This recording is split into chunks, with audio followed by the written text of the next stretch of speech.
If you woke up tomorrow to the sound of real bombs outside your window, would you even have time to understand that your life had just changed forever?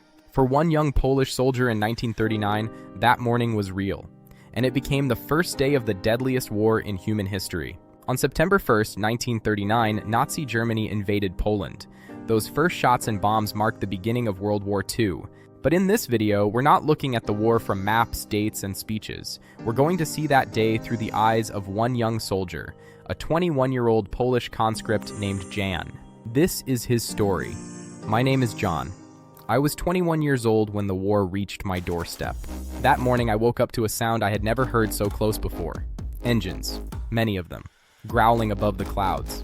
At first, I thought it was just another training exercise. At the barracks, we used to joke about it. Maybe they're just showing off again. Then the first explosion hit.